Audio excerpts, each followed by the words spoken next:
Yo guys, so for today's video, ito nga pala yung mga random na pangyayari sa buhay namin for today's video. Pagkasarado nga pala namin ng tindahan, ay dumiretso na kami ng SM dahil may inutos sa amin or may kailangan kami bayaran. Pero pagkatapos nun ay kumain na rin kami. Sa akin shawarma rice, tapos sa kanila dumplings. Fast forward, may hindi inaasahang nangyari. Nadapa si nanay kaya 3 days and 2 nights kami nagstay sa ospital dahil kailangan daw siya obserbahan. Iba talaga ang pakiramdam kapag nasa ospital ka. Medyo parang nakakalungkot.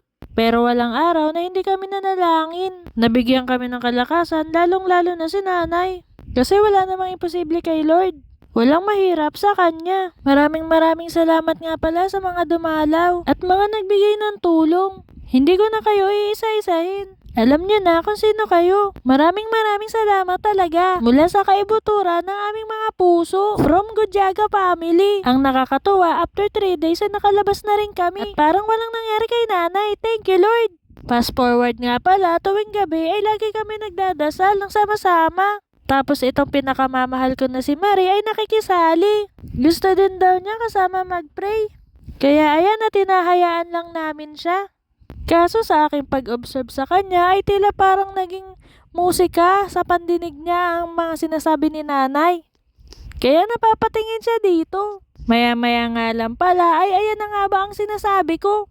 Sa sobrang ganda ng kanyang mga napapakinggan ay nakakatulog na siya. Pero pinipilit pa rin niyang magising. Pinaglalabanan niya ang dapat paglabanan. Kaso hindi na talaga niya kaya. Kaya ayan, huling-huli ang balbon. Minabuti ko na lang siya ilagay sa pwesto niya para makatulog na siya ng maayos. Fast forward, iba na namang araw ito. At nandito na naman kami sa bahay ni Ate Sophie at Gabby sa Dasmariñas, Cavite. Hinatid nila ako dito dahil may lakad kami na Ate Sophie bukas. Kaya dito na kami nag-dinner. Kinabukasan nga lang pala ay nandito naman kami sa SM13. Dahil meron siyang contest na sasalihan. Kasali siya sa ilalaban sa spelling bee. Kaya ayun, proud ako sa pamangkin ko. Ayan nga at sobrang dami ng tao. Though wala siyang nakuha, pero isa pa rin siya sa mga napili sa dami ng estudyante. Ang galing-galing pa rin ni Ate Sophie. Pagdating nga pala sa bahay, ay nagsasayaw-sayaw dito si Gabby. With matching eyeglasses pa. Favorite niya talaga mag-dance-dance. Fast forward ay iba na namang araw ito. Today is Valentine's Day at isa-surprise ni tatay si nanay. Kunwari, nagbibidyo-video ako sa pinakamamahal ko si Marie. Pero ang totoo ay gusto ko lang makuhanan ng reaksyon ni nanay. At binigay na ni Ate Gaw ang hudyat. Happy Valentine's.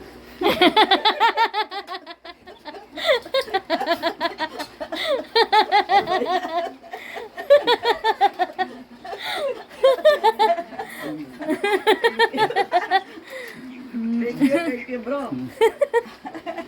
Happy Valentine's Day. Ano nakaganan?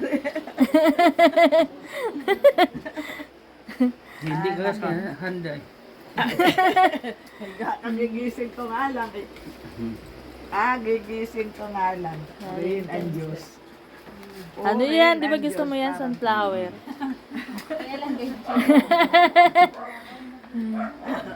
Picture. Picture.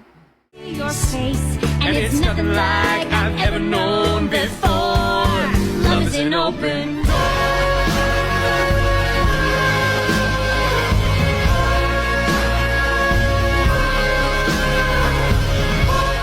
O diba ang sweet? Kaya dito ko na tinatapos tong video na to.